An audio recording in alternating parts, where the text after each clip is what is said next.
மிதுன லக்னம். நீங்க வந்து உங்க போன பிறவியில டீச்சர் இல்லைன்னா கவுன்சிலர் மாதிரியான ப்ரொஃபஷன்ல இருந்திருக்கிறதுக்கான வாய்ப்பு வந்து ரொம்ப அதிகம். நீங்க வந்து உங்க வேலைக்கே முக்கியத்துவம் வந்து கொடுத்து அதுலயே வந்து கவனம் வந்து முழுசா செலுத்தி இருந்திருப்பீங்க.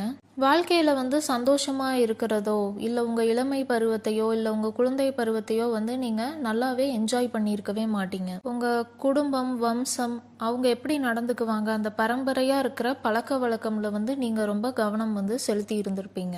உங்க வாழ்க்கையோட கடைசி கட்டத்துல நீங்க வந்து நினைப்பீங்க, நம்ம வந்து ஒரு நல்ல டீச்சரா இருந்தோம், நம்ம ப்ரொஃபஷனுக்கு வந்து முக்கியத்துவம் வந்து அதிகமா கொடுத்தோம், ஆனா நம்மளோட குழந்தை பருவத்தை வந்து நம்ம சந்தோஷமா வாழலை அப்படின்னு நீங்க வந்து நினைப்பீங்க. அந்த பருவத்தை வந்து நம்ம வாழணும் அப்படிங்கிற விருப்பம் வந்து உங்களுக்கு இருந்திருக்கும். அதனால இந்த பிறவியில பார்த்தீங்கன்னா உங்களுக்கு வந்து அந்த குழந்தைத்தனமா இருக்கிற விஷயம்லாம் வந்து ஆர்வம் வந்து அதிகமா இருக்கும். நீங்க வந்து லைஃப்ல எதையுமே கொஞ்சம் சீரியஸா எடுத்துக்காம கொஞ்சம் வந்து கூலான ஒரு மைண்ட் செட்டோடவே இருப்பீங்க. அந்த ஒரு குழந்தைத்தனம் வந்து உங்ககிட்ட இருக்கும். நீங்க வந்து என்னதான் சீரியஸா இருக்கிறதா நினைச்சாலுமே மற்றவங்க உங்களை சுற்றி இருந்து பார்க்குறவங்க வந்து உங்களை வந்து ஒரு குழந்தைத்தனம் இருக்கிறவங்களா தான் பார்ப்பாங்க. நீங்கள் வந்து ஒரு மெச்சூரிட்டி இல்லாமல் பிஹேவ் பண்ணுற மாதிரி அவங்களுக்கு தெரியும்.